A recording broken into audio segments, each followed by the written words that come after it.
So can you elaborate a little more when you say Bangkok has a very unique European heritage?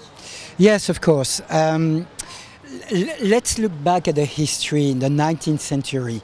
In the 19th century, of course, a lot of countries from Europe moved into that region, building empires. So you had west of Thailand and south of Thailand, the British Empire with Burma and Malaya, Malaysia, Singapore. On the east of Thailand, you had French Indochina.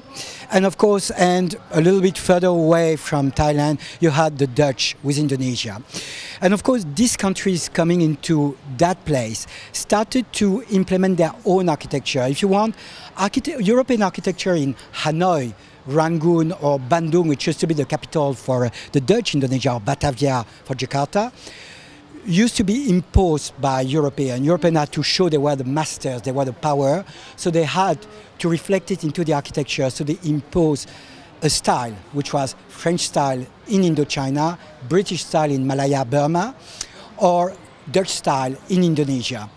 Thailand was in a different position. Thailand has to show to these empires around them that it was also a modern, progressive country. And of course, Europe was setting the benchmark at the time.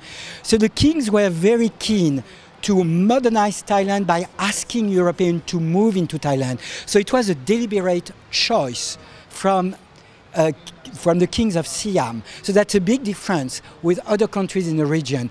And then, as it was a deliberate choice, kings had the possibility, the opportunity to ask Europeans from different backgrounds, different origins to move into. You didn't have one specific European country in charge, but various countries from Europe coming into Siam to work there. Thai kings had a particular interest for Italy, and there are various reasons for it. First of all, Italian architecture, even in Europe, was the most influential.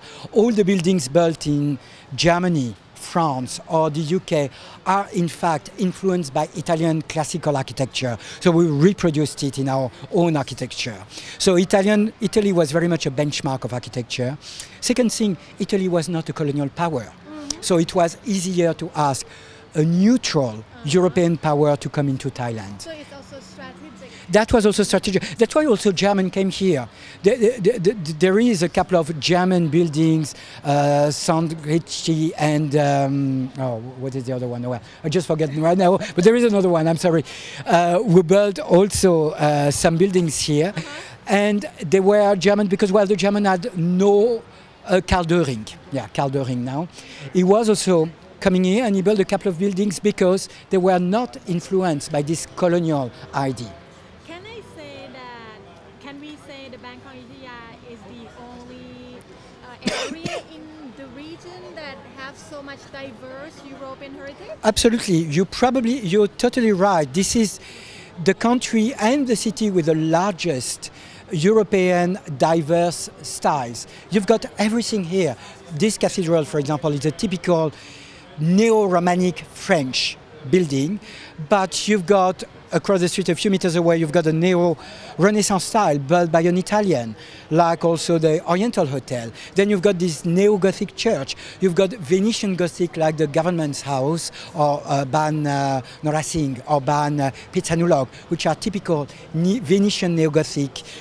You've got typical British style, like the British Club or the British Embassy, or the Manankasila House, which is a typical Edwardian timber Tudor style building.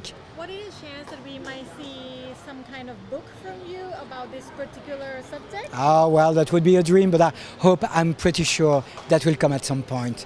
And not only for Bangkok, but for other parts of Thailand, because there are other cities with a great European heritage and old heritage, and also, of course, the rest of Southeast Asia, because venture also outside to discover this other European heritage. But Bangkok is pretty unique from that point of view. Thank you very much. Thank you very much. Okay, bye.